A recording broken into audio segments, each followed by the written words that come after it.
Hi guys, and welcome to today's episode. I am about to head out on the road, but before I do, I have finally decided to do something for myself, a bit of an upgrade that I've been needing for quite some time. As you probably know, I got sciatica, and that's from lifting all the stuff that I find, all these adventures I go on. It's taking its toll on my back, and it probably doesn't help that I thought, to be cool and have an aesthetic, I've been using a 1920s office chair in my office, and it's really not great on my back. Let me show you what the problem is. Although I thought it was cool and oak and it kind of matched my desk, it doesn't really have any kind of support or cushion. It does the job, but sitting on this chair and editing videos and doing the work that I need to do is probably contributing to my back pain for sure. Plus the wheels have a couple of flat spots on them, so sometimes I'll be rolling and it gets stuck a little bit. There's really not much for support. So the good folks over at FlexiSpot send me a new chair, and we're gonna get that put together and try it out and see exactly what it's like. So let's get the old antique chair that probably contributed to people having a shorter lifespan back in the day. You only want to live to be 65 years old if you have to sit in one of those for any more than an hour. Let's get our new chair unboxed and hopefully save my back. Well, it's time to drag out the old and bring in the new. Ooh, look at this. That's pretty space age looking. That's like worthy of Captain Kirk right there. And the best part is it's got this really soft cushion, lumbar support, headrest. I'm gonna actually have a seat in it right now.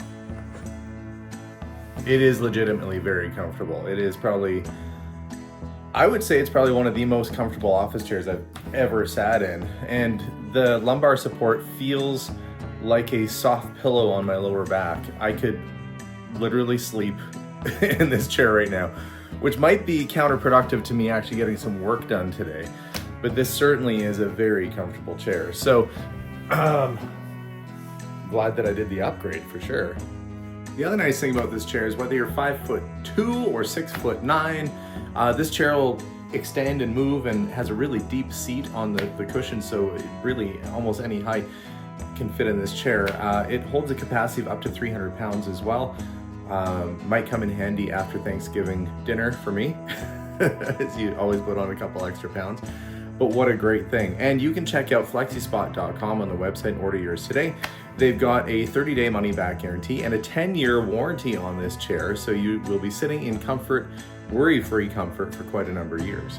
And the best part about us doing this collaboration right now is that with the Black Friday sale, you could get yourself a comfy chair like this and get $50 off using my code down below. So make sure to do that. Check out their website, and the first number of people who get in there have a chance of getting an extra special promotion as well. So make sure to check out the website. But guys, it's a very comfy chair. The combination of the mesh, the cushion, the adjustability on it, it's just fantastic. So thanks for tuning in. Now let's hit the road.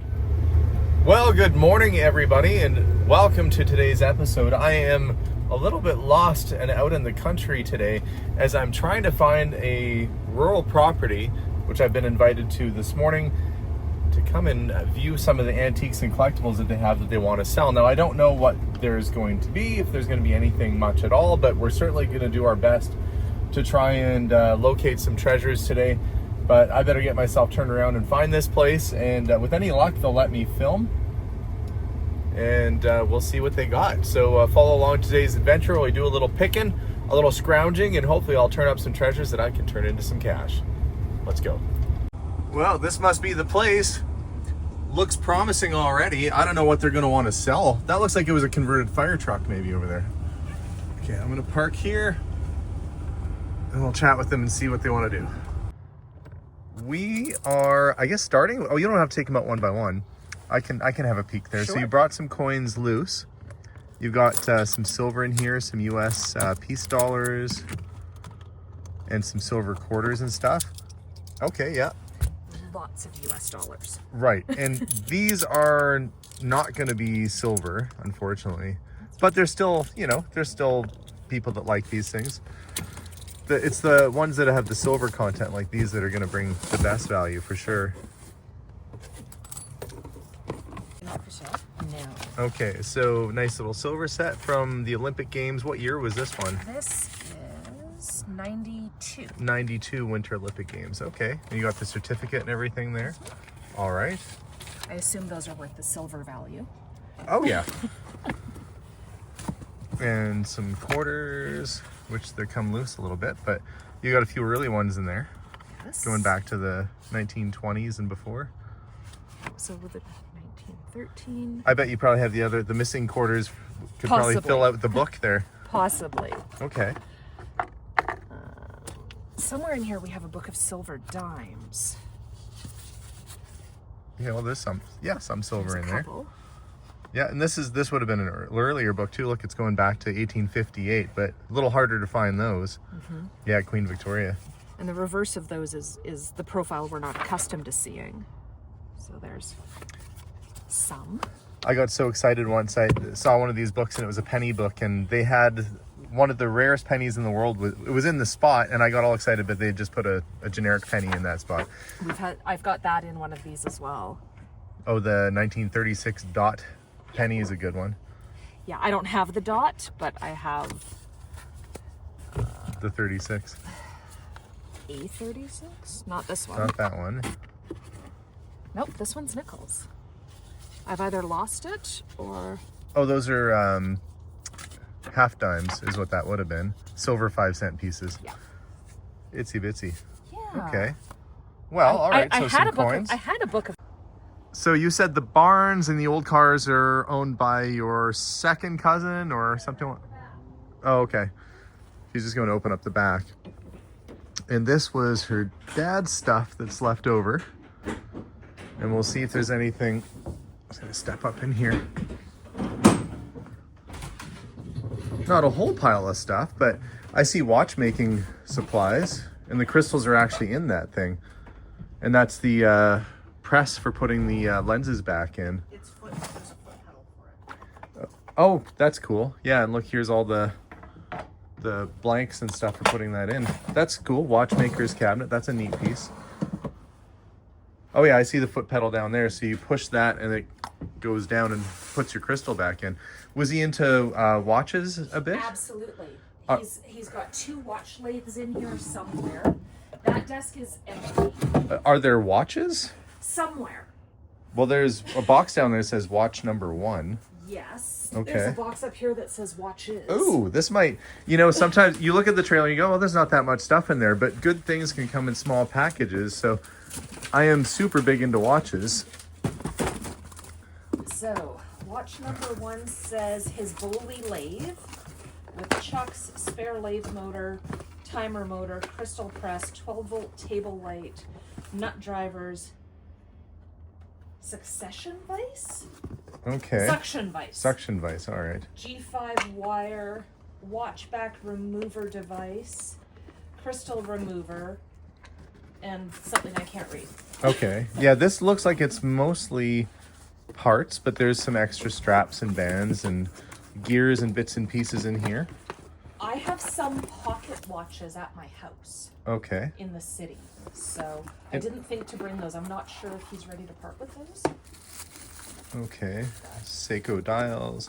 What I'm looking for is wristwatches are the most popular because they're Easier to wear. not a lot of people wearing pocket watches these days. Maybe it'll come back into fashion. This definitely has a lot of tools, and he's okay parting with some of this stuff. He's Absolutely. not. Okay. Yeah. So you're okay getting rid of whatever's in this shed here. I am happy to part with just about anything. There will be the odd item where I go, I have to keep that one. Has he figured out prices on some of He this has stuff? no idea. Okay. He has no idea. So it looks like he must have bought out a watchmaker or something at one He had point. a friend who had a hobby of repairing pocket watches. Okay. And when his friend retired out of making pocket watches, he then inherited his friend's collection Okay, and so that's how he ended up with all this stuff. with all this stuff. Okay. Yeah. Now, it's not at all watch related, and I have... Yeah, I saw that was a pair of shoes there. Oh, that's Grandpa's radio. Oh, okay. G-Puz radio. You got it? I've got it. You got it? Okay. Yeah. I can move this so we can set it right down there. Now, by grandpa, that'll be his grandpa. Okay. Well, that's a neat Art Deco kind of looking thing. Yeah. It's interesting how the where is it turn? Probably one of those. There we go. The tuner is external. Normally you'd think there'd be like a piece of glass across it or something, but I don't know if this would have had that. That looks like it is the way it is. Mm-hmm. Broadcast shortwave. I wonder if it's the it does have a cable on it, so it's not the farm style sometimes would have a, oh, you can leave it in there, that's all right. I was seeing if it had a cable because sometimes the farm and rural areas would still use a battery, and those are a little tricky to convert or get working. But yeah, it's a cool looking piece. So we got old radio, and this is another watch cabinet, or no, that's just plumbing, electrical that stuff. could be miscellaneous, who knows what. Somebody was working on something. You got some sawdust. Oh, see some more radios down here. Yeah. What's this little guy? That is I want to say an amp meter, but I could be wrong. Oh, maybe it's a tube tester. Yes. Yeah, that's okay. The word. Yeah, you stick your tubes in here, and it's pretty simple, poor or good. That's a handy thing to have if you're doing radio work. Yeah, and a few old, that's Bakelite, and you got some plastic radios in here. Baby Champ. And what's this? Probably too modern. Oh yeah, that's power 24-volt battery charger. Okay. There you go. All right, so some radios. This is my real problem that I have to deal with. What is it? If it's a body, I'm not helping. Oh, it's a table, and it's Asian, Chinese, Japan. Japanese. The family story is one of the uncles brought it back when he was in the U.S. military. Gosh, what a And big after thing the to war in ship. Japan, he supposedly smuggled it back in. Right. So, So you're thinking like World War II era? yes. Okay, that's interesting. It's cut from one big piece of wood too. Looks almost like ebony or something. It's a dark wood. Okay, so you And got that. lacquered with some mother of pearl inset, maybe? Yeah, they did a lot of mother of pearl inlay on Japanese art like that. That's cool. So, In the brass bed. Okay, well the watchmaker stuff is going to be of interest for sure. Is it okay to peek in some of these boxes? Absolutely. All right.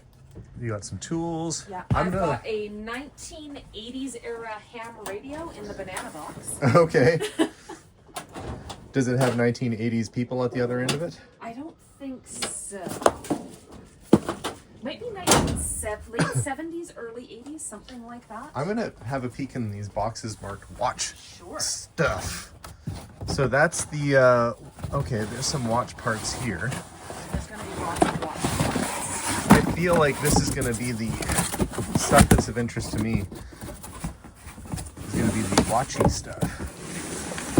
Okay. You got some project watches, lots of bracelets. These flexible 50s bracelets that I usually take those off the watches because they pull your hair out. It's true, they do. But there are some Timexes. What's this one? That's just a quartz watch. I hear a doggy barking out there. Oh, you got bags of wristwatches. Okay. Gonna make a little pile here. Okay, what do we have in? Oh, is this sitting on top? Yeah. Is there anything in Nope, here? it's empty. We can move it out if you want. Yeah, I can move it down. I don't want you to have to worry about that. I'll move it out of the way. Oh, that was the first watch box I looked at. I'll just make a pile there. Lovely. That's desk lamps. Like the big extendable arm, Oh, I see. elbow, might have fluorescent tubes. Oh yeah, and a big magnified desk lamp too. Yes. So that's relating to the watchmaker stuff too. Yep. Okay, let's get this big cabinet down and then we'll see what's in that box. Open this up and see what's in here. Blueprint reading for welders. It's just like a lot of books. Arc welding books, metals and how to weld them. I'm taking it your dad was a welder? He was. Or is, or Was. was? Okay. Dad has been many things. Okay. Have you ever been part of a ventriloquist act? Not yet. Okay. Well, you got to tell them to work on that. I think this is ham radio stuff. The Stuart OHV Warner. makes me think. Yeah, I think you're right. So that probably goes with the ham radio down there. Yeah. This looks like more ham radio stuff. Yep. Okay. Look at that. Somebody who knows what we're looking at. Ha, that's helpful. Box number 3. Is there room on that desk for me to rotate? There will be. Let me move a couple things out of the way. Box number 3. Oh, this is, that almost looks like a shoe shine kit. No, that's buffing wheel. This is this is watch stuff. If that is watch room box number 3, there's a lathe, a staking set, a watch timer, Yeah. calipers, chucks, and a seal for the cleaner. Yeah, I see that's definitely a watchmaker's kit. So this is all watchmaking stuff. Okay. Okay. It's an odd combination, moccasins and ham radio stuff. Well, I mean, sometimes you just put it where it'll fit. It's like a cat. If it fits, I sits. What is that? Triplet. Anytime you see, oh cool, it's a meter, multimeter. There's several of those in this trailer. Okay, that's cool. Does that have to stay with the ham stuff or could it be sold? I see that's another multimeter there It too. could go separately. I think that's neat. Gosh, I'm getting a big pile here already. What am I gonna do? Good thing I brought the truck. I was just gonna say. Yeah, and you've got an ultrasonic here, you've got an ultrasonic down there. Yep. And this is for, actually you could really use it for cleaning anything. Uses high frequency and you put the solution in the jar. And then normally what you do is you take your watch mechanism out, you put it in the jar, put it in here, and that's not it being electrocuted. That's it ultrasonic cleaning. So that's a cool piece just for doing any kind of fine tuning cleaning. And you got 2 of them. I do. Okay. And I have 2 boxes of solution at my house. Oh, do you? Yes, so Okay. it doesn't freeze. Oh, that's why I was gonna say, well, how come you brought the solution home? VHF cables, that's gonna be ham related. I'm just gonna check. Do you know what's in the toolbox? Probably tools. Well, you would think so. I think carpentry stuff. Oh, okay, yeah. There's some planes, sandpaper, woodworking stuff.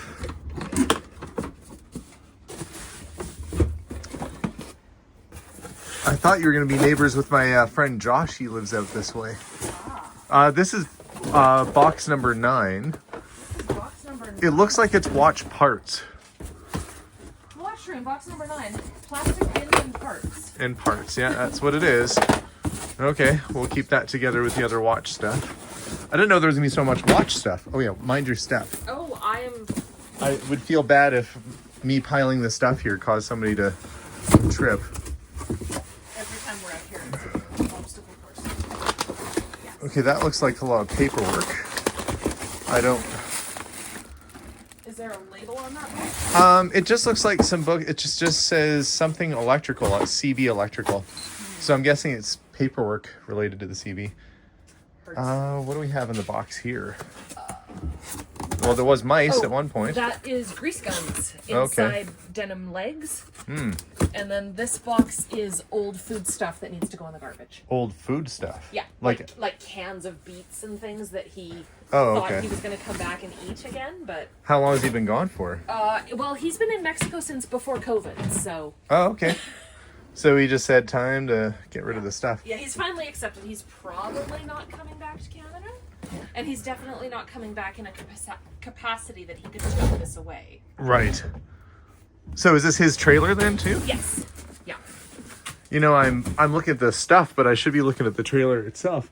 This is. No, you can't have the trailer. Oh, come on. Trailer's spoken for. Really? Yeah. Well, it looks like a good one. It's probably wide enough you could almost put a car in here too. It is actually a car hauler. Okay, I was gonna say it feels wide enough and it's got good tie down spots on the floor. Okay, well we've done a little damage here. That's a lot of watch parts in the ultrasonics. And then we got the coins too. I don't think we looked in this bin. Or do you know what's in the bin? That's just painting, like drywall and paint supplies Okay. for house renovation. I'm gonna have one more peek down here. Oh, the radios, right? Anything down at this end? No, this is stuff that's going to the eco station. This is stuff we've decided is full on garbage. Okay. It's either overly mouse damaged or packing things. You're getting rid of all the nuts and bolts? Oh yeah. What am I gonna do with them? I live in the city. Well, what if you got to put something together? I have an extensive collection already. And this is stuff that you've earmarked I as think garbage. this is all garbage. Okay. Like it's damaged. You don't want the jar full of mouse-eaten macaroni? No, I think you know what? You are welcome to take that. I'll throw it in for free. Really? That's so generous. Yeah, like this is. There's some old welding stuff Oh, like an down old welding here, mask, but yeah. Nobody uses this stuff anymore. The technology has come. Probably use it as a Halloween costume. That old let's have a look at the welding mask. Forget it as a welding mask. That's just a really cool prop for something. Can you imagine trying to work? You got that tiny little thing to look through. I mean, I've welded before, and it's super. I know why some of the old time guys don't use a mask, even though it's terrible for your eyes if you don't do that. Well, in the 70s, my dad became a B-pressure welder and spent probably 10 years as a pipeline welder in the Fort McMurray area. Oh gosh, that's what my wife's dad did, was a pressure welder. Yeah. Pressure vessels and stuff. Yeah. Okay, let's see what else we got going on here. You got to kind of check every little shelf to see. And I'm mainly, oh, there's propane. There's little bottles of propane. Those are always handy. You don't need an antique creeper, do you? I've been called worse. That should be on my business card. What do you do for a living? I'm an antique creeper. Nice. No, it's cool though. Yeah. What about a brass bed frame? That looks like it's a double. Should Probably be not a a queen. queen. Is it a queen? Should be a queen. It does look like a double though, but It does, my yeah. parents had queen size beds and that was their bed frame for a long time. Did the bed overhang a little bit? Possibly. Okay. Possibly. There are cast bed rails somewhere in here. Make her an offer on it. No reasonable offer on that thing will be refused. Oh, on the bed. You know, the market for brass bed frames is not what it used to be. I am aware. My father is not. Oh, he thinks it's he thinks it's fancy. He does. Okay. I am. Well, he knows what he paid for it. Oh, and they were expensive back in the, 20, 25 years ago. They were not cheap. Well, and they bought that in the, I'm going to say early 90s. Isn't that crazy how things have changed? Yeah, early 90s is when brass was all big. I can imagine the brass with the pastel wallpaper with flowers on it and all that stuff. It's like you were there. I was there. So success, a deal was struck, and now I've got to find room back at my place for all of this to sort and go through, but we'll do that when we get back home. In the meantime, we're going to close the lid up, and I do want to check out the trucks that are sitting over there before I go too. What a cool spot. I think they're just shells. Even so, she was saying that they might just be shells. Great builders. Hard to find. International made a really good looking truck. And not so easy to come across. When was the last time this was on the road? 1970, that license plate's from. I guess that'd be the equivalent. Let's say that's a 1936. That'd be like driving a 1980s car around now. Makes me feel old. Do they have the interiors in them? Yep. Driver's seat's definitely seen some wear. Somebody could get this back on the road. It's got most of the box. This one has its full box. Windows are up on it. Is the interior any better? No, it's also pretty worn. I guess that's what nearly 100 years of being in existence will do. Let's have a look at the Pontiac. Oh no, I'm wrong. It's a Chevy Fleetmaster. What was I thinking? Said Pontiac. Duh. Oh, it's a two-door. A little less common. And these seats sure would have been plush and comfy when they were brand new. It would have been like a sofa in there. Kind of a neat old car. Still has the factory radio in it and everything. Neat. Oddly, when I came over, the neighbor who's burning off their leaves right now said, "Are you lost?" And I said, "No." And then they said, "Oh." And then we got talking and I said, "I buy antiques and stuff." And they showed me their old 190 Mercedes that they're thinking of selling. Actually, a pretty clean old car. But as for me, I gotta get home and get this stuff offloaded.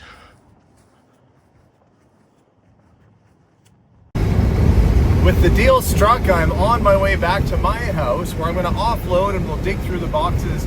It's one of those scenarios where you just pile stuff up that you think might have potential. All told, the entire load of stuff, including all the silver coins and coin sets, cost me about $1,500. That would be in US funds. Canadian, it was $2,000. I don't really know if I overpaid or not. I'm really hoping there's going to be maybe some good watches in with the watch stuff. It'll be a bit of work to get my money back out of this lot, but I'm really gambling and crossing my fingers that there's going to be a few things in there that might be a nice surprise. Plus, I know that with the silver coins, I can separate those antique dimes and quarters and silver dollars out and sell them individually, and that'll probably get about half my money back right there. So, not the worst situation. I'm sure I'm going to get my money back and make some, but really it'll all be told once we dig through boxes. So let's get back to the house and dig through some boxes and see what's inside. Well, here is the pile of stuff that I got. It's a lot more boxes than I remembered, but I guess I also had help putting it in the truck too. So thanks to those lovely ladies for helping me put it all in there. The Flexo crystal cabinet case, gosh, it is completely full of inventory. I was thinking $2,000 Canadian, maybe that's a bit much to spend on everything. But I mean, you know, even just these crystals, you know, if a person were to really take their time and sell them, you know, at even $5 a piece, there's probably a couple $1,000s worth of watch crystals in this one cabinet alone. And I'm not saying I'm going to get that much for it, because you can buy bulk lots of watch crystals for not much money, but there is value there. And in the crystal press, or the watch press itself, which I'm using the foot pedal, look, it still works. And you got your little blanks you put in there to press different size crystals in. I think that's fantastic. So that's really cool. What I wanted to do though is start going through some of these boxes where I just looked in, and according to the list she had, she said it was watch stuff. So I'm really curious to see what is in some of these, whether it's just empty bins. This one felt like it's heavy on the bottom though. Okay, yeah. There's some boxes in here. Let's see, Rockford mainstream. Okay, we got a pocket watch. Looks like it's a project pocket watch, but still, that's probably a nickel silver case. Case is really good, crystal's good. But we got a nice antique pocket watch. Are all these full? Oh, that one's been taken apart. Yeah, so there's bits and pieces for pocket watches, project watches, project watch parts, okay. And a handy dandy little container. Let's see. Oh, this box is quite heavy. So what do we have going on here? Okay, these look like tools. Lots of parts. Like a lifetime supply of parts. What I'm really hoping for is that maybe, just maybe, I'll find some complete watches that are in decent condition, or ones that I could piece back together. That looks like a little case for watch hands. I've had one of these before. No, it's jeweler screwdrivers. Really itsy bitsy little jeweler screwdrivers, the type you need for watchmaking. There is something charming about watchmakers' tools. What do we have in this box? I have to crack that open and see.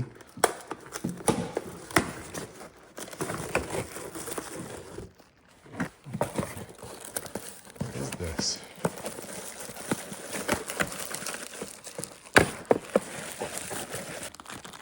Oh, I think this is a jewel press.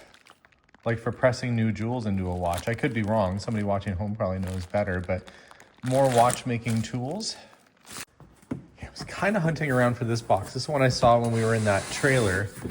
And I pulled it out and it had the flexible bands, aren't super collectible. But it did have some watch parts and watches in it. And that's what I wanted to see is what exactly did I buy? This looks like it's all watch. Oh no, there's some watches in here too. Seiko. And that one's working. So that one works. It's another Seiko. That one's working. I wonder if these are some completed watches mixed in with projects. All it takes is finding one good chronograph or something. It's another Seiko. Working. So I've got 3 or 4 working Seiko chronographs at about $100 a piece, which is pretty darn good. What's this guy? It's a Gruen automatic. Also working. So that's 4 or 5 working watches. Here's another one, just a case. That actually looks like a, I don't think it is, but that looks kind of like a old Rolex used to have cases kind of look like this. With that bubble back sort of style. Okay, watch bits, there's a movement. There's a tank style watch, like 1920s or 30s style. Another watch here, Elgin, and it's working. You can see the hand moving on it. Okay, so I've got a bunch of working watches. Don't see anything super expensive. You know, the one thing about watches is that brand name means everything. Seiko make an excellent watch, but they don't have quite the same value as if you found a similar vintage Rolex. They weren't as expensive then, and they're not as expensive now. But if I even find just like a case, a real Rolex case, you know, like if this was, it's not, but if that was a Rolex case, these could be worth like thousands of dollars on their own. So kind of worthwhile to take a risk on a big batch of parts like this, because you might end up finding a diamond in the rough. Lots of Seiko stuff though. Oh look, here's another container full of watches. These look a little bit more project-y. I definitely don't want to spill this all over the place. Let's bring this over here and have a look. It's a case, the movement's underneath. Yeah. It's an oldie with sub-seconds on it. Okay, this is mainly parts and pieces, it looks like. A few that are complete. A few that are just good for bits and pieces. This shoebox that's in here is completely full. Let's see if we can get this up. Get it out. Now let's see what's in the shoebox. That's empty now. Okay, I'm gonna put that to the side. What do we have going on here? Bags of wristwatches, bags and bags. I'm actually gonna bring this in the house to look at because I am really curious about this and I wanna do this at a proper table and proper light. So bear with me while I take that inside for a sec. Okay, let's dump out the first bag of watches and see what's in here. Okay. Benrus, quartz, day date. Quartz isn't that great. Well, this would be good if it was real. Highly dubious. I doubt very much. Let's see if we get it going. I don't think that's real at all. If it were, you would have seen, yeah, I think that's a knockoff Rolex, but I don't get excited about that stuff, especially style like that. I could tell right away it feels fake. As a Timex. An old digital watch. Those are kind of back in fashion now. What's this? I think it says Kia, like the car company. Must have been a promo. Digital watch. And a little Timex electric. That's a 1950s ladies electric watch. Okay, little assortment there. Let's keep digging, and I will grab my Rolex back opener and pull that off just to make sure, but you don't hear excitement in my voice because I'm pretty sure it's gonna be fake. But let's hope maybe we'll luck out and one of these other bags might actually have a real one in it.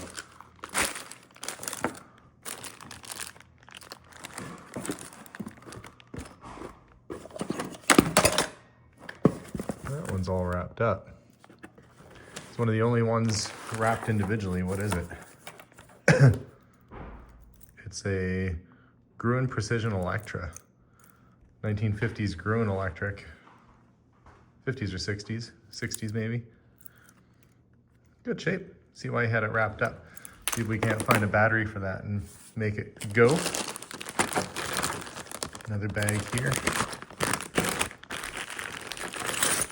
A lot of bits and pieces in here. I'm not feeling optimistic about the watches that are complete, but there are complete watches in the mix here. Like I said, sometimes even the parts can be good. That one says it's an automatic. You can feel it moving. Zone X. Okay, I'm gonna get some of these unloaded out of the bags here and we'll see what we're able to find. That's meant to look like a Rolex as well, but it's unlikely that that is. It's just Rolex look-alike. There definitely ended up being a lot of watches in that shoebox. Now, most of these appear to be project watches. We've tried winding them up and they're not going, or they're working wrong, or they're missing crystals. So a lot of projects. However, there were some okay ones in there, like this Solar watch. This Solar brand was sold new at the Eaton's department store in Canada. And you have to be careful when you see a Solar because sometimes they would actually rebrand a Rolex watch with the Solar label on it. Now, I don't think that's one. I will pop the back off to find out. Normally, if you have a Rolex Solar, it will have the Rolex crown on it and generally a screw back. But something I always look for because sometimes Rolexes were not labeled as such. And sometimes there's things that are labeled as Rolex like that or this, which are clearly not. So you can't judge a book by its cover. But I did get a few good working watches. Most of these Seikos are good. A couple need crystals, but they're all working. So with a new crystal in place, these are, you know, probably close to $100 each retail once I put a band on them. So we're looking at $500-600 in that batch alone. So that takes a big chunk out of the expense of what I paid for everything. And then I do have a friend that deals in old watches and he fixes and repairs them. So I could probably sell a lot of these parts and pieces to him and get the entirety of my money back fairly quickly. But I'm gonna get this stuff organized and set aside right now because I still have a garage full of stuff to deal with. Aside from the watches and watch parts, I also got numerous precision, this needs to be bench mounted for it to go in place perfectly, but that's a jeweler's lathe. And there's a couple, I think maybe 3 of these in here. We got the big ultrasonic machines, crazy amount of tools, just all kinds of good stuff. Plus I forgot that I had the box full of coins, silver coins that I got too, that I'll have to sort through. And I did notice that there were some earlier silver dollars in there. 1890 Morgan dollar. We've got, what's this one? 1921.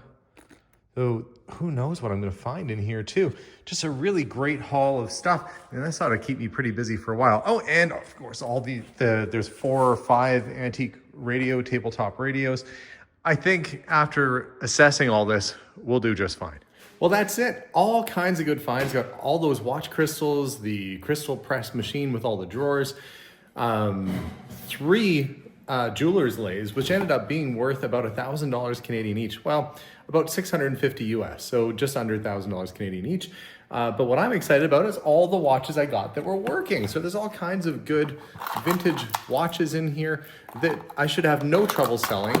And I even sold the broken ones. I think I mentioned it, but so I got my $400 back on just a batch of broken watches already. So things are looking up.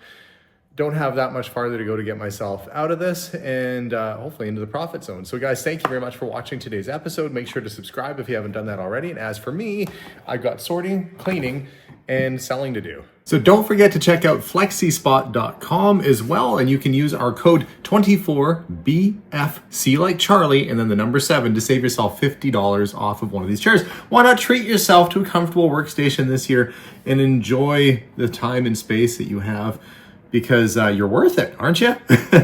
Also, if you don't like it, you got a 30-day return, guaranteed return policy on this and a 10-year warranty. So check it out, flexispot.com. Again, thanks for watching, guys. And as always, bye for now.